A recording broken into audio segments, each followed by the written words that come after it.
Welcome to this video of how to mold and create your own prosthetic with liquid latex. So I want to start off by saying that the bulk of this video is actually sped up. This clip is not because I needed enough time to put my intro in, but the grand total time for this project took me about 2 to 4 hours total, and I really wanted to try and keep this video under 10 minutes. So we're going to speed up here in just a second. So as you see, I am starting out by putting plastic wrap over a curved cup. The reason that I am using a cup to do my modeling on is because I want my prosthetic to come out with a curved shape to it when it's done. And I'm covering it with plastic wrap so that it's easy to clean up and to work with the latex later. It also allows me to draw the shape that I want because I knew I wanted my prosthetic to be about 3-ish inches. So here I am starting the modeling process. First thing you're going to do is warm up your clay, whatever type of clay you're using. I used oven baked clay, but you can use air dry, whatever. I rolled it out into a tube shape to start. The grazed bullet wound is what I'm modeling here, and you can't see off the screen, but I have several research images that I am referencing through the whole time that I'm doing this. As I begin to model, I rolled it into a tube and I pressed it out, but I want a channel that I can carve down into because of the way my research image began. As you can see, what I'm doing right here is I'm smoothing out the edges of my clay so that when the liquid latex goes on, there's a smooth layer that we transition from. If you ever look at pre-bought prosthetics, you'll notice that the latex gets thinner as it gets further away from the main body of the prosthetic. So here I am carving into the center because a bullet wound graze actually kind of looks like this channel that just like cut through the side of your skin. It's really not as gory as I thought. So I have that channel that allows me to carve kind of deep into, which I have done here. And I'm just kind of, I was going to say cleaning up the edges, but I'm really not cleaning up the edges. I am making the edges messier because the skin has been torn and ripped from the bullet wound going through. And I am, again, as I'm doing this whole process, I am constantly referencing my research images so that I can see whether or not what I'm modeling looks close to what I'm trying to create. So here's the finished clay that I'm going to pour my liquid latex over.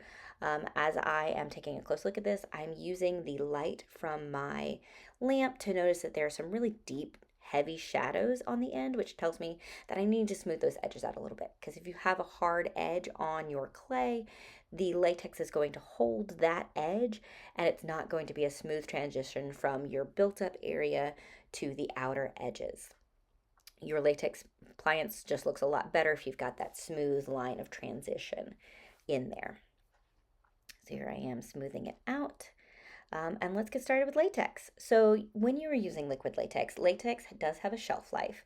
You'll know if your latex is good is if it is still runny. I actually had to run to the store and go get some more because all of the latex I had was very runny. So to begin, I am putting a little bit of powder on my clay. This helps. Latex is really sticky. You can actually use it as an adhesive, and I don't want the latex to actually stick to the clay and not be able to be removed from it. So I'm powdering up the clay to prevent the latex from sticking to it when I start to pour it on top. I'm just using Bin 9 neutral set for this. You can also use baby powder. I actually did one once with just table flour. So on most models, I would actually kind of pour the latex on top. I don't know what I was thinking and realized, oh, hang on, I can't pour. I am using a curved working surface, so that's just going to pour right off and not stay where I want it to stay. So I grabbed a brush instead, and I just started painting on the liquid latex. Some of the things that you want to keep in mind is latex is really sticky. So whatever brush you're using to apply liquid latex to, it's going to be ruined. You can't get the latex back out of it. And you always want to work in very thin coats. So your very first coat, you want it to actually cover a wider range. So as you saw just a second ago, that the latex actually spread out a lot further than the clay that I modeled. And this time on my second coat, I am coming in a little bit smaller. And so you're building it up and condensing your way into the insides of your model, because whatever part you have that needs the most structural integrity, you need more latex there. As you are doing this, you want to make sure that you're watching the texture of your latex, because if you're using something really textured to apply your latex, the latex as it dries can hold that texture as well. So if you're wanting smooth, clean skin to look exactly like the thing that you have modeled, you want to make sure that whatever you're applying with, you're watching to make sure you don't have any weird bumps and sticky balls of latex that are caught into things. So watch your texture as you do your coats. As you notice, as it dries, it starts to get clear. So that's how you know that your layer is dry. So if you notice, like through this transition, I am using a hairdryer on medium to low heat. You don't want to bake it. And you can still see that there are parts underneath that are yellow, or not yellow, white, but you can tell it got shinier and the color got clearer as it dried. And I was trying to work quickly. Normally I would prefer to wait till each layer is 100% dry before I put the next layer on, but I wanted to make sure I got all of this done in a timely manner. So I'm just using hair dryer and then getting it dry enough to put another layer on. I think grand total, I did about 4 to 5 layers of liquid latex. One of the challenges to this particular piece was that had to watch and make sure my latex didn't fill up that channel that I carved out where the bullet wound scrapes across, because if I filled that up too much with latex and it naturally wanted to pool there, if that filled up, then I lose all of the depth of that wound. So here I am doing my last round of drying, and then in a moment it's going to be really clear when you see it, because I just let it there sit and dry for an hour. See, perfectly clear. I let it sit for a full hour so that it's like 99% dry.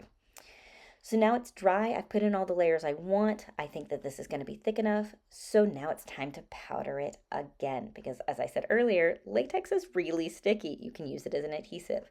So I'm using the exact same powder that I used before. I just kind of dumped a bunch on. I'm rubbing it in with my finger because I want to completely coat all of the latex with this powder, so that as I go to move the latex and remove it, anything that's not covered in powder is going to stick to itself as it moves. So I want to make sure that this top layer is fully coated in powder. It was kind of a lot, so I decided to brush some away. I'm just using a clean paintbrush for this to dust away the extra powder.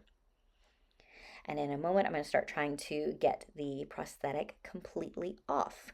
This is going to speed up because it took me a moment to speed up even further, because it took me several minutes to find the edge that I could start to pull up.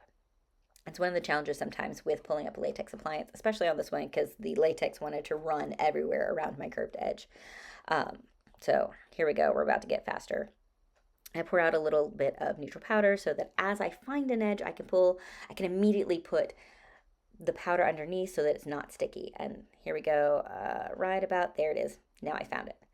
So I peeled it up a little bit, caught my finger on it so that it wouldn't go anywhere and stick back to the plastic wrap. And I am rubbing with my finger powder on the underside, because all of that is sticky, sticky, sticky. So I want to make sure that I am powdering immediately. It ran in a weird way, so I decided to just cut off the excess. So you notice as I pull this off, I actually should have been powdering all along. In a second, you're going to see I'm going to pull the rest of the plastic wrap off, and the latex is going to recoil on itself and stick and then make a glob. So here we go. Pull, pull, pull, nice and smooth. And it turned into a glob. And here I am trying to spread it back out. But it stuck to itself. There's my glob. I'm going to have to deal with that later. So make sure you work slower than I was, and powder every little bit as you go along. Now I am loading up the brush I was using before with a little bit of powder so that I slowly pull away the clay from the inside. I can powder it as I go so nothing sticks to itself. Again, make sure you work really slow and in small sections. As you start, I'm using the brush mostly because it was kind of hard to get my finger in at first. Eventually, I'm going to get enough pulled up that I will start using my finger. But you've got to powder the inside as well, because it is also sticky. Even though we powdered the clay, that powder stuck to the clay and not to the latex. So everything right there is sticky as well. So here we go. I got enough there. I'm going to just start powdering it up with my fingers. work on peeling out that last little bit of clay that was stuck from the edges. Most of that I will end up kind of cutting away when it's time to put on the prosthetic. But there it is, it's done. We're just finishing the cleanup. And there is the gunshot grazed wound. My arm's a little too curved for it, but if you notice, see, there's the curve that I wanted to have. That's why I modeled all of this on a curve, so that it naturally forms to that curve, because the plan is for it to go onto my forearm. And there it is, it's ready to go. All I have to do is clean up the edges when I go to apply it, and it's ready to paint into becoming your gunshot wound.